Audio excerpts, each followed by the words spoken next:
మీరు మార్చినటువంటి చట్టం ద్వారా వీళ్ళని ఎక్స్‌ప్లాయిట్ చేయడానికి కావాల్సిన విధంగా మీరు సంవత్సరంలో వ్యవసాయ పనులు జరిగేటప్పుడు 60 రోజులు పనులు ఉండవని చెప్తా ఉన్నారు. లేకపోతే కార్పొరేట్ సెక్టార్ ద్వారా పెద్ద పెద్ద కాంట్రాక్టులు పనిచేసేటువంటి వాళ్ళకి వనరులు కల్పించడానికి మానవ వనరుల ద్వారా ఇంటికి కూలీలు కల్పించడం కోసం దీంట్లో ఏర్పాటు చేస్తూ ఉన్నారు. Is it not an exploitation? అధ్యక్ష, నా ఎదురు కూర్చున్నటువంటి మిత్రుడు ఉన్నాడు, కామ్రేడ్ సోదరుడు కోనవేని సాంబశివరావు గారు. నాకు తెలుసు ఖమ్మం జిల్లాలో కానీ మిగతా జిల్లాలో. అధ్యక్ష, ఒక తవ్వెడు కూలి పెరగటానికి, ఒక మానికడు కూలి పెరగటానికి, లేకపోతే ఒక 10 రూపాయలు కూలి పెంచాలని అంటే నేను గతంలో కొన్ని దశాబ్దాల క్రితం చూసేవాడు. పెద్ద ఎత్తున ప్రతి సంవత్సరం ఉద్యమాలు జరిగాయి. ప్రతి సంవత్సరం రోడ్డు మీద కూలీలు వచ్చి ఉద్యమాలు చేసిన ప్రతి సందర్భంలో పెద్ద ఎత్తున ఉద్యమాలు జరుగుతూ ఉంటే, లాఠీల ఛార్జీలు జరుగుతూ ఉంటే, రక్తం చిందుతూ ఉంటే, అటువంటిది ఏమీ లేకుండా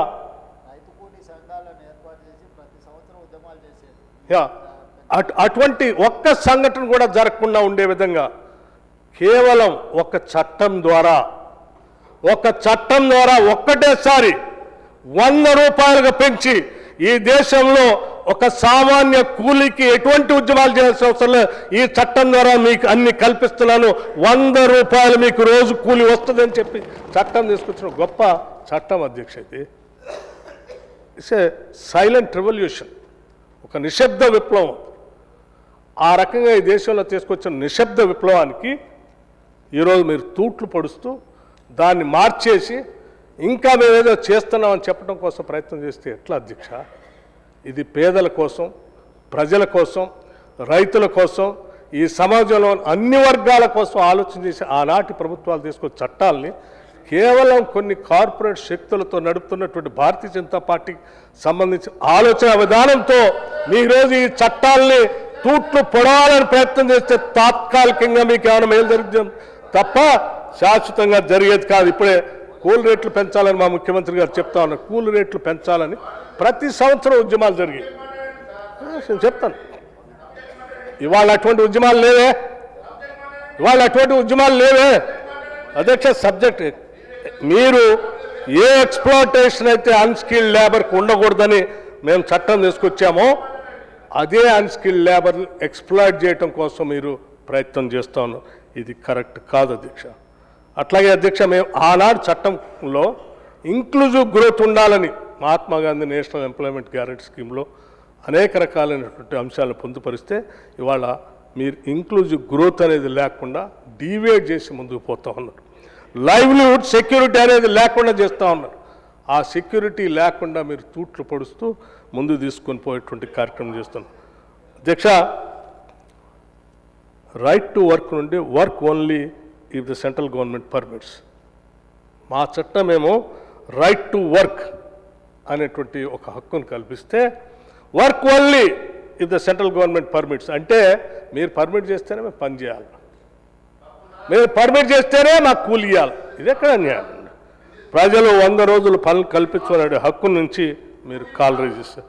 ప్రస్తుత యాక్ట్ ప్రకారం పంచాయతీ మరియు గవర్నమెంట్ బడ్జెట్ ప్రభుత్వం కేటాయిస్తేనే సంవత్సరం ఆశాంతో ఎప్పుడైనా పని కల్పించు అనే డిమాండ్ హక్కు ఆనాడు ఉంటే ఇవాళ no work in peak season.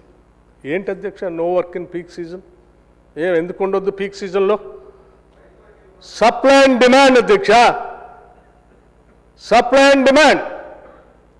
మీకు పనుల కాలంలో లేబర్కి మీ ఇష్టారీతులు వేరే దగ్గర ఏ పని దొరకకపోతే మీ ఇష్టం వచ్చినటువంటి రేట్లు కూల్ రేట్లు ఫిక్స్ చేస్తే ఆ రేట్లకే పని చేయాల్సినటువంటి దుస్థితి నుండి బయటపడాలనే ఆనాటి కాంగ్రెస్ ప్రభుత్వం ఆ రకంగా ఉండకూడదనే ఈ చట్టాన్ని తీసుకొచ్చింది.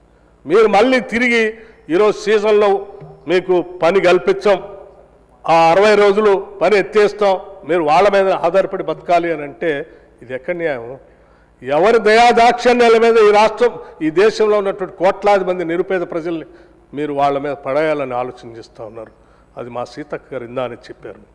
గ్రామీణ ప్రాంతాల్లో ఎక్కడైనా పని చేసుకునే హక్కు ఉంటే ప్రస్తుత కేంద్ర ప్రభుత్వం ఎక్కడ అనుమతిస్తే అక్కడే ఆ పంచాయతీలో విబిజీ రామ్జీ ఎక్కడ అధ్యక్ష నోటిఫైడ్ చేసిన పంచాయతీలోనే పనిచేయాలి.